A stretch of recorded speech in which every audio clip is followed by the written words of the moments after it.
Bucks vs Nuggets. Best win of the year for Milwaukee? Giannis drops 36 points in big win for Milwaukee. In an impressive manner, the Bucks handled business against the defending world champion Denver Nuggets, 112-95. The Bucks turned the stove on high to begin this one, igniting the scoreboard with a 9-0 run to kick things off. However, the Nuggets stormed back to snatch away the lead with just over 3 minutes in the period. Despite the momentum being seized by the visitors, Milwaukee was able to regain the lead while both Giannis and Dame were off the floor. Headed into the second quarter, the Bucks held a 28-23 lead. The Bucks' firepower continued on offense. Giannis started to cook, etching out 26 first-half points. It padded Milwaukee's lead to the double-digit category and even separated things by 22 points at one point. At intermission, the Bucks held a 60-44 advantage.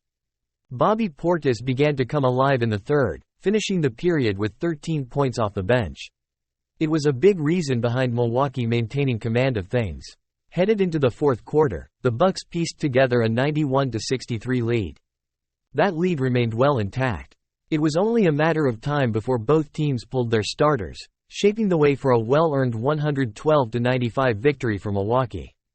Giannis Antetokounmpo was all over the stat sheet in this one, erupting for 36 points, 18 rebounds, and 5 assists. Damian Lillard contributed with 18 points. Nikola Jokic was brilliant himself, flirting with a triple-double.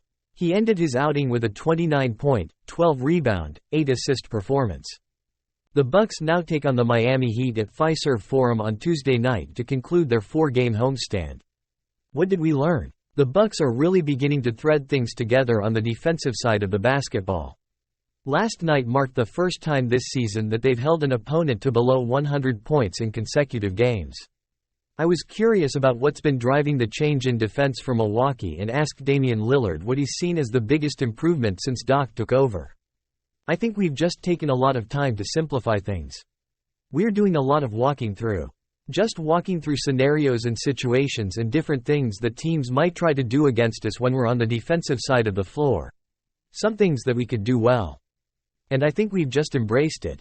I think the walkthroughs and the small attention to detail type things that we've been going over time and time again, and we do it in film. I think it's really starting to help us. Like I said, we had a carry-over and it's something we were able to sustain over the course of the game. As for Doc himself, he says that he's worked on defense with the team 70% of the time for sure in practice. Here's another quote of what he said. "Yeah, just steady progress. Believing in your D, trusting it. Clarifying it. What we want to do. You know, as I said 5, 6 games ago. Don Shula, if you ever read his book. If you have time, it's a good book. But he always talked about, the fastest player is always the one who doesn't have to think. And the more we can get our guys to know exactly what they're doing, they can pull at full speed, and that's what we're trying to do, is simplify so we can play with fire. It's obviously working. Milwaukee is light years ahead of where they were just a month ago. In fact,